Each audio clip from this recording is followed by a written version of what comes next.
तो हमने पढ़ लिया था कि फ्रांस रिवॉल्यूशन 18th सेंचुरी में कैसे वहां पर स्टार्ट हुआ, ठीक है। और हम लोगों ने इसके 5 पॉइंट्स भी देख लिए थे, है ना। किसके राज्य में देखे थे हम लोगों ने? लुइस के, है ना, लुइस 16 के, ठीक है। तो उस टाइम पे हम फ्रांस की बात कर रहे थे, है ना। तो फ्रांस में उस टाइम पे 3 कैटेगरीज में 3 पार्ट में डिवीजन था। किसका? फ्रांस का। सोसाइटी जो थी फ्रांस की वो कितने पार्ट्स में डिवाइडेड थी? 3 पार्ट्स में, है ना। First, second, third. तो फर्स्ट स्टेट को उन्होंने क्या बोला था? फर्स्ट स्टेट को उन्होंने क्लर्जी बोला था, ठीक है। क्या बोला था? क्लर्जी। क्लर्जी मतलब जहां पर चर्च वाले लोग रहते थे, है ना। चर्च के जितने भी लोग थे वो किस में काउंट किए जाते थे? आपके क्लर्जी में, ठीक है। फ्रांस की जो सोसाइटी थी वो कितने पार्ट्स में डिवाइडेड थी? 3 पार्ट्स में। First state, second state, third state.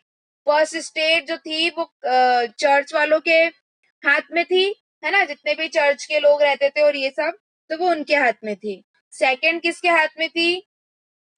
King हो गया, है ना, राजा नवाब, गवर्नमेंट के जितने भी लोग हो गए, है ना, तो उनमें डिवाइडेड थी। और थर्ड जो थी, थर्ड किस में आएगी फिर? अदर जो भी पीपल्स थे, है ना, जितने भी पीपल्स थे, जो कि जैसे अब फार्मर्स की बात कर ले, ट्रेडर्स, मर्चेंट्स, हम इन सब की बात कर लें, तो वो किस में इंक्लूड हो गए?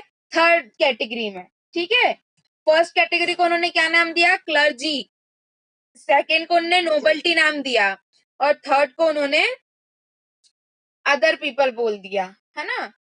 अदर पीपल में कौन कौन आ गया था? Peasant, trader, merchants and other middle class peoples, ठीक है। इतना आया समझ में? छोटा सा टॉपिक था कि सोसाइटी को 3 पार्ट में डिवाइड किया था फ्रांस की, क्लर्जी, नोबल्टी और अदर पीपल, जिसमें से 90% जो लोग थे अदर पीपल में वो क्या थे? फार्मर्स थे, है ना। 90% जो लोग थे वो क्या थे? फार्मर्स थे। अब फार्मर्स तो थे, ठीक है भैया, फार्मर्स थे, हम लोगों ने मान लिया। 90% लोग अदर पीपल्स में से, मतलब आप समझ लो 10% लोग थे जो मर्चेंट्स, ट्रेडर्स और ये सब थे। तो 90% जो लोग थे वो क्या थे? अपने फार्मर्स थे। अब वो फार्मर्स के पास में क्या था? 60% जो लोग थे उनके पास में खुद की जमीन थी, ठीक है। बाकी के जो 30% लोग थे उनकी जमीन नहीं थी, वो दूसरों की जमीन पे क्या करते थे? जाके कल्टीवेशन करते थे, मतलब एग्रीकल्चर करते थे। जैसे हमने द स्टोरी इन पालमपुर पढ़ा था, वहां पर भी हम लोगों ने देखा था कि बहुत सारे फार्मर्स के पास में जमीन नहीं थी, है ना। जो दलित वर्ग के थे, हम लोगों ने देखा था कि जो लोअर कास्ट वाले थे उनके पास में जमीन नहीं थी, वो क्या करते थे? एज अ लेबरिंग करते थे, और उनको दूसरा कोई काम आता था नहीं, है ना। तो ये था वहां पर। तो 90% लोग जो फार्मर्स थे उनमें से कुछ 60% के पास में तो खुद की लैंड थी, और जो बाकी के थे वो लोग क्या करते थे? दूसरों के जमीन पे जाकर, हाँ, लेबरिंग करते थे, ठीक है। फिर उसके बाद में बताया गया आपको कि क्लर्जी किसको बोला जाता है? जो चर्च वाले जितने भी लोग थे, है ना। तो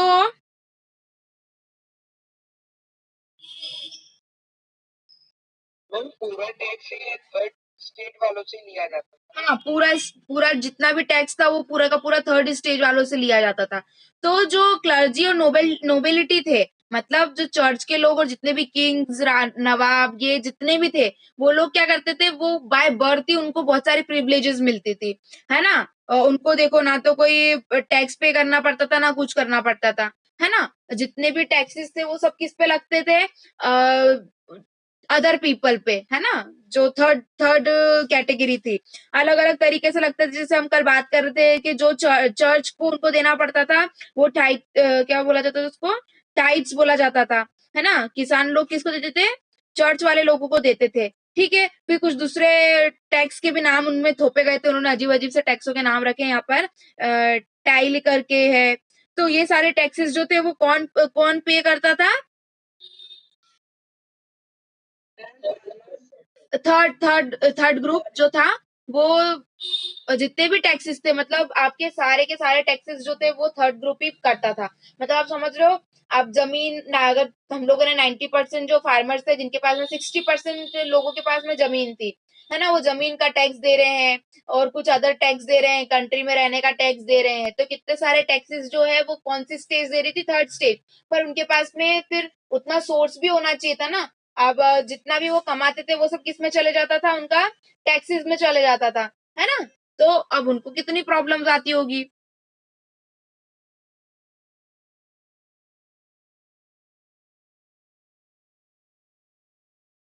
तो जितने भी टैक्सेस थे वो कौन भरता था, थर्ड स्टेज वाले भरते थे। इतना आया समझ में, इतने में किसी को कोई doubt? No ma'am. No ma'am.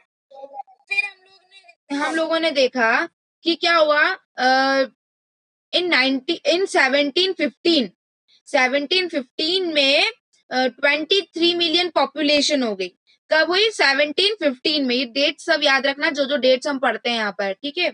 1715 में पॉपुलेशन जो थी वो कितनी थी? 23 मिलियन थी, ठीक है। फिर आफ्टर दिस 1789, 1789 में क्या हुआ? 28 मिलियन जो थी पॉपुलेशन हो गई।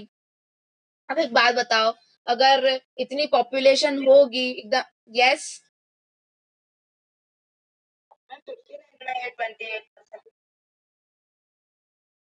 बेटा 1715 में 23 मिलियन हो गई, ठीक है। फिर 1789 में 28 मिलियन हो गई थी। वापस एक्सप्लेन करते हैं। जो पॉपुलेशन थी फ्रांस की, वो 1715 में कितनी थी? 23 मिलियन थी, ठीक है। आफ्टर सम टाइम, कुछ समय बाद में, मतलब 1789 में एकदम से 23 से बढ़कर 28 हो गई, है ना। अब अगर पॉपुलेशन बढ़ी है तो हर चीज बढ़ेगी, लाजमी सी बात है, जायज है ये तो। कि अगर आपके घर में आप 2 लोग रहते हो तो ठीक है, थोड़ा थोड़ा फूड लगेगा कि हाँ पावर पावर खा लिया करके, ऐसा, है ना। बट अगर वहीं पे अगर आपके घर में जैसे 10 लोग हो गए, 20 लोग हो गए, या फिर अदर मेहमान आ गए, तो आप लोगों को क्या हो जाएगा? रहने के लिए जगह भी ज्यादा लगनी चाहिए, ज्यादा चाहिए, मटेरियल सब चीजें बहुत ज्यादा ज्यादा लगने लगेगी। तो वो उतना आपके पास में होना भी चाहिए। वही बात यहाँ पर थी फ्रांस में। फ्रांस में क्या हुआ कि इन लोगों के पास में 23 मिलियन 1715 में थी, बट एकदम से 1789 में 28 मिलियन हो गई। अब उन लोगों को खाने के लिए और सब चीजों के लिए चाहिए। अब खाने के लिए अब उनको चाहिए तो जो खाना था वो कैसे कैसे निकलेगा? एग्रीकल्चर करके, है ना। तो एग्रीकल्चर करके, बट उतना जितना उनको चाहिए था उतना जो है एग्रीकल्चर नहीं हो पा रहा था, उतने प्रोडक्ट उतने जितनी डिमांड थी उतना प्रोडक्शन हो ही नहीं पा रहा था, है ना।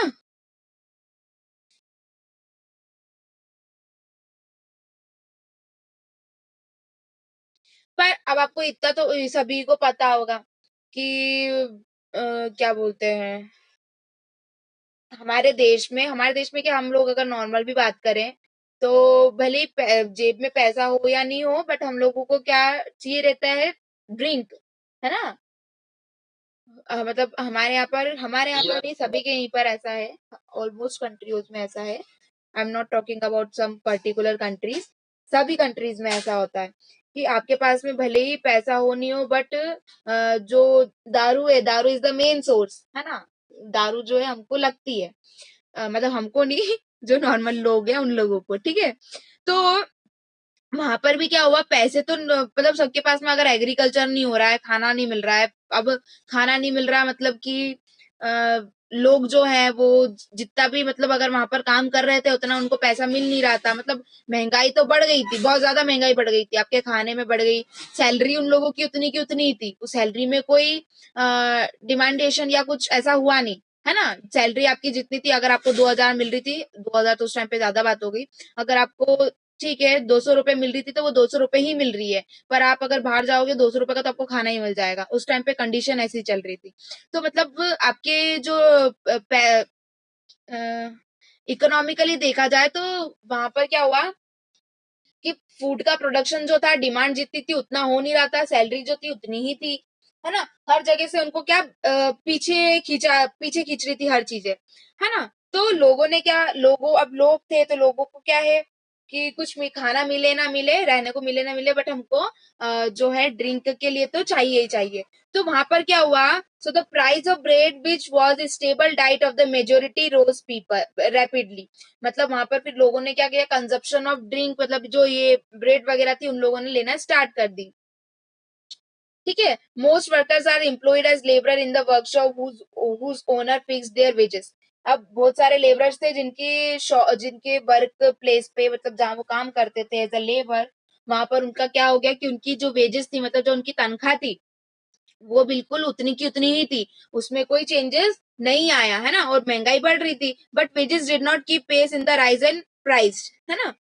So the gap between the poor and rich widens. अब अगर यहाँ पर हो क्या रहा था, जो जितना अमीर है वो तो अमीर बन ही जा रहा था, है ना, और जो जितना गरीब है वो उतना गरीब हो ही जा रहा था। अब महंगाई बिल्कुल बढ़ रही थी, ठीक है, और लोगों की सैलरी इनकम उतनी की उतनी थी। अगर उनको 200 रुपए मिल रही है, 200 रुपए मिल रही है, या तो 300 रुपए का फूड मिल रहा है ना।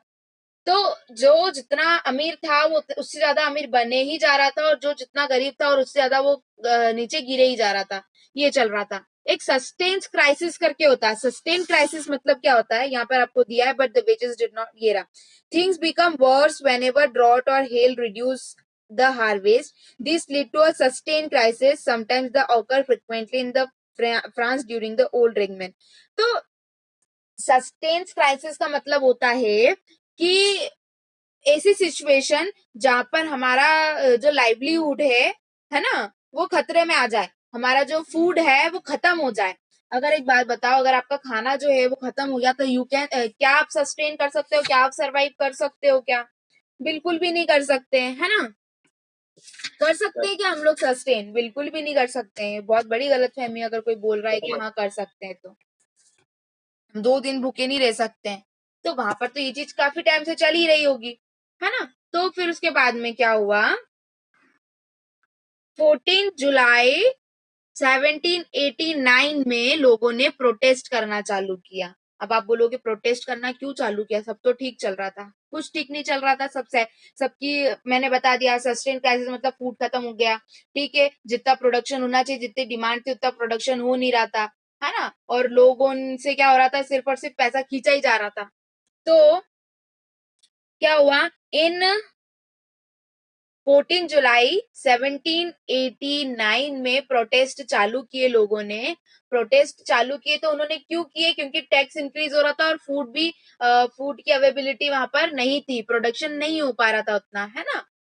तो उसके बाद में क्या हुआ, दो फिलोसोफर थे, जिन ये जो दो फिलोसोफर थे, इन्होंने ही लोगों को भड़काया था कि नहीं आप लोग जो है कुछ करो इस सब चीजों का, है ना, इनके खिलाफ आप प्रोटेस्ट करो, ताकि आप, अब कोई भी गलत चीज हो रही होगी तो कोई ना कोई तो आपको होगा ही सही, जो ये बोलेगा कि आप लोगों को आगे बढ़ना चाहिए, कुछ करना चाहिए, ये सब चीजें गलत है ना। तो यही चीज यहाँ पर हुई। दो फिलोसोफर थे जिनका नाम था जॉन लोकी और जीन जैक्स रोसिया। ठीक है, दो लोग थे, क्या नाम था उनका, जॉन लोकी और जीन जैक रोसिया। ये दो लोगों ने फ्रांस के लोगों को बताया, उनको बोला कि तुम प्रोटेस्ट करो इसके खिलाफ, है ना, अ, ताकि ये सब चीजें पीछे हटे।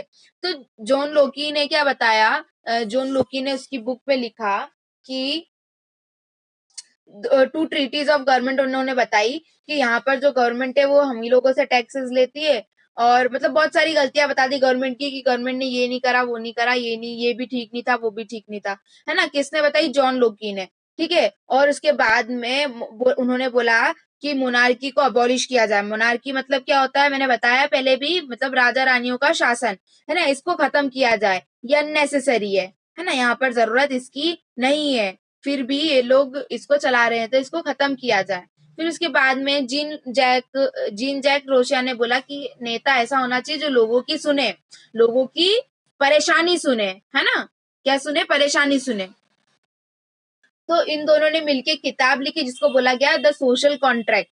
ठीक है, आफ्टर दिस, इन लोगों के बाद में दो फिलोसोफर तो थे ही थे, इनके बाद में एक और फिलोसोफर आ गए जिनका नाम था मोंटेस्क्यूअर।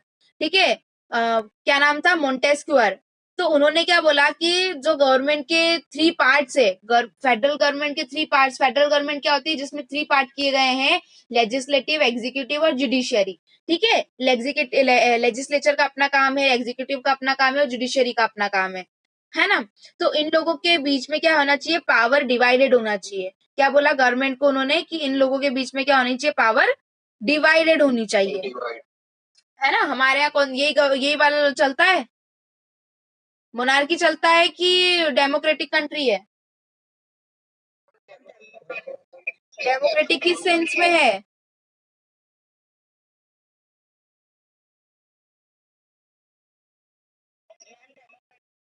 अरे मोनार्की लॉ चल रहा है।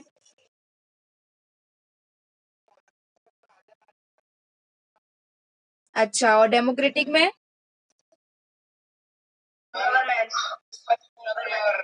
तो क्या राजा रानी की गवर्नमेंट नहीं बनती थी क्या?